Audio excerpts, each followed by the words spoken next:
Columna de Domingo Cavallo. Desinflación versus competitividad, las dos caras del peso apreciado. La inflación disminuyó mucho más de lo que esperaban la mayoría de los economistas profesionales, incluido yo. Pero pese a un formidable superávit comercial, el Banco Central ha logrado acumular muy pocas reservas netas. Esto ocurrió porque, aunque el gobierno sostiene que la desinflación es fruto exclusivo del control monetario que se hizo posible gracias a la eliminación del déficit fiscal, el manejo por el Banco Central de todos los tipos de cambio, el del MULC y el CCL, indirectamente el MIP y el paralelo, fue determinante de la velocidad a la que se redujo la tasa de inflación. Sin embargo, como consecuencia del manejo de los tipos de cambio en un contexto de fuertes restricciones para el movimiento de capitales, se ha producido una apreciación real del peso que crea preocupación a productores agropecuarios, exportadores en general, e industriales y prestadores de servicios que compiten con importaciones. Cómo revertir estos efectos colaterales del proceso de estabilización es el gran desafío económico para el año 2025, con el condicionante crucial que significa el calendario electoral. Sin duda, un resultado favorable para el gobierno es probablemente el requisito más importante para la consolidación del enorme viraje, muy positivo, por cierto, que ha significado la llegada de Javier Milei a la presidencia de la nación. La marcha de la inflación. No estando disponible aún la información del INDEC para diciembre, como siempre lo hacemos, nos valemos de la información provista por los precios online colectados diariamente por Alberto Cavallo. Sus índices han venido marcando satisfactoriamente y en forma anticipada los cambios de tendencia en la tasa mensual de inflación. En el cuadro 1 se puede apreciar la correspondencia entre los índices mensuales publicados por INDEC y la evolución del índice diario basado en los precios online. En el cuadro 2, se puede apreciar en mayor detalle el comportamiento de ambos indicadores. La tasa mensual de inflación medida por los precios online, que hasta el mes de septiembre estuvo por abajo de la tasa del IPC publicada por INDEC, desde octubre ha tendido a ubicarse por encima de aquella. Este diferente comportamiento tiene que ver con el cambio de política en materia de actualización de los precios regulados que estaban muy atrasados. El Ministerio de Economía permitió que fueran recuperando el atraso hasta septiembre, pero dejó de hacerlo a partir de octubre. Por consiguiente, es probable que, en diciembre, la tasa IPC INDEC resulte algo inferior al 2,5% que marcan los precios online. La marcha del tipo de cambio.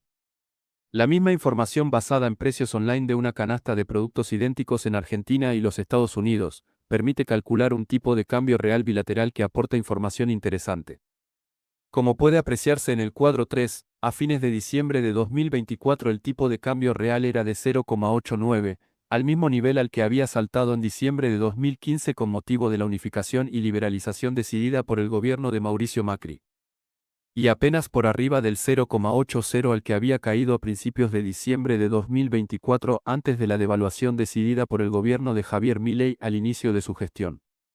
Obsérvese también que a lo largo de 2016 y 2017, mientras desde el Banco Central Federico Sturzenegger implementaba un plan de estabilización basado en el control monetario, el tipo de cambio bajó hasta casi 0,70. Este proceso de apreciación del peso se revirtió violentamente a partir de mayo de 2018 cuando se interrumpió el ingreso de capitales que había provocado aquella fuerte apreciación. No es prudente inferir de esta simple comparación retrospectiva, que el 0,89 actual indica una apreciación exagerada del peso, pero tampoco habilita a sostener que el tipo de cambio real está en equilibrio. Javier Milei ha mencionado en una de sus conferencias que es incorrecto razonar sobre el tipo cambio real en base a comparaciones posteriores a 2002 y que se debe incluir en el análisis el periodo de la convertibilidad. Tiene razón y esto se puede apreciar en el cuadro 4 que ha sido elaborado por Andrés Borenstein para el periodo 1991 a 2024.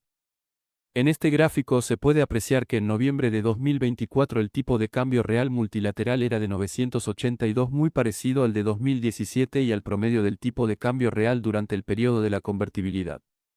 Estas dos referencias son significativas, porque en ambos casos se estaban aplicando políticas enderezadas a estabilizar los precios.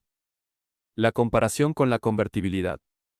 El caso de la convertibilidad es muy ilustrativo, porque el tipo de cambio real comenzó en 1300 a principios de 1991, descendió alrededor de 960 en 1993, se mantuvo en ese nivel hasta 1999 y tuvo una caída adicional a partir de 1999 para terminar en alrededor de 700 al final del periodo de la convertibilidad.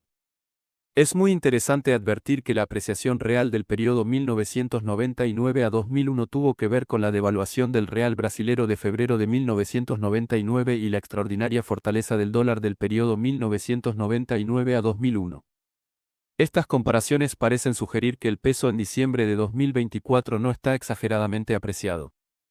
Pero hay que tener en cuenta dos factores que sugieren que no es así. 1. Durante la convertibilidad no existían retenciones sobre las exportaciones y la tasa de reembolso de impuestos a las exportaciones industriales eran aproximadamente el doble que las actuales. 2. El peso de los impuestos indirectos sobre los costos de producción era al menos alrededor de un 20% menor que en la actualidad. Y 3. En diciembre de 2024 se ha producido una devaluación del real muy parecida a la de febrero de 1999. Que aún no está registrado por el índice de tipo de cambio real multilateral del cuadro 4 que llega hasta noviembre de 2024. Alberto Cavallo aporta un dato importante para estimar el posible efecto de la reciente devaluación del real sobre el grado de apreciación real del peso. Como puede apreciarse en el cuadro 5, Argentina es hoy un 19% más cara que Brasil en dólares para una canasta idéntica de alimentos, combustibles y electrónicos.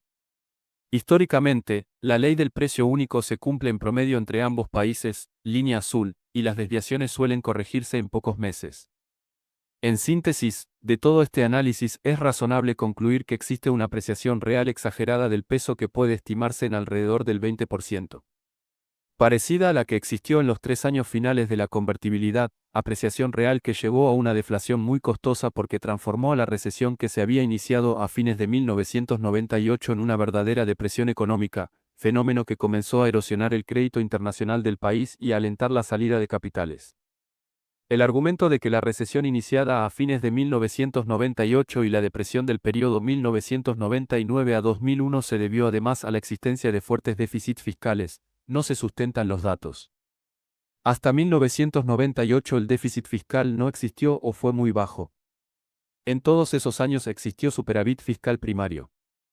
Es cierto que desde 1997 en adelante las provincias aumentaron mucho su gasto público y financiaron sus déficits con créditos bancarios a altas tasas de interés flotantes, pero tanto en el caso de la nación como en las provincias, el aumento exponencial del déficit se debió a la suba de la tasa de interés a medida que el país iba perdiendo el crédito internacional, algo que tuvo más que ver con la pérdida de competitividad de la economía que con la evolución de las cuentas fiscales. Aún incluyendo el fuerte aumento de la factura de intereses sobre la deuda pública, el gasto público total se ubicaba en 2001 por debajo del 30% del PBI, cuando hoy aún está por arriba del 35%. Los efectos reales de la apreciación exagerada del peso. Los efectos reales de la apreciación exagerada del peso son fáciles de predecir. 1. Aumentarán las importaciones no solo de insumos y bienes de capital sino también de muchos bienes finales que sacarán de competencia a la producción nacional que no logre aumentos rápidos de productividad. 2. Se desalentará la producción de bienes exportables, tanto del sector agropecuario como de la industria manufacturera y los servicios. 3. El deterioro de la cuenta corriente de la balanza de pagos hará más difícil la adquisición por parte del Tesoro de los dólares para pagar intereses, aun teniendo los pesos necesarios para comprarlos en el MUL gracias al superávit fiscal primario. Posibles cursos de acción para atenuar estos efectos. El curso de acción más recomendable, desde mi punto de vista, es la eliminación temprana de las restricciones cambiarias comenzando por las financieras y avanzar hacia la reunificación en no más de 3 meses, anunciando en detalle el funcionamiento del sistema de competencia de monedas con plena autorización para la intermediación financiera tanto en pesos como en dólares. En este caso, el tipo de cambio nominal podría ubicarse a un nivel que induzca la entrada de capitales que el Banco Central debería comprar con recursos del Tesoro para pagar los intereses de la deuda en dólares. Como argumenté en mi informe el 30 de noviembre, esta salida del cepo, si bien provocaría un salto cambiario, no tendría por qué interrumpir el proceso de desinflación. Pero si bien, de las declaraciones del presidente Milei este curso de acción no parece imposible, los temores del equipo económico sobre la volatilidad cambiaria los ha convencido de postergarlo hasta que concluya la negociación con el FMI y se consigan fondos frescos adicionales. Descartado o postergado para después de las elecciones este curso de acción, el gobierno podría aplicar algunos paliativos, tales como, 1. Reducir las retenciones y aumentar los reembolsos a las exportaciones. 2. Reducir transitoriamente los aportes patronales jubilatorios para aliviar el costo laboral sin afectar los salarios de bolsillo de los trabajadores. El costo fiscal de estas medidas será compensado con creces por su efecto antirrecesivo. Es natural que las decisiones se adopten teniendo muy en claro cuál puede ser el efecto sobre el resultado electoral del próximo octubre. El apoyo popular es fundamental para que la reforma económica que lidera el presidente Milei tenga éxito. 3 de enero de 2025. Autor Domingo Cavallo.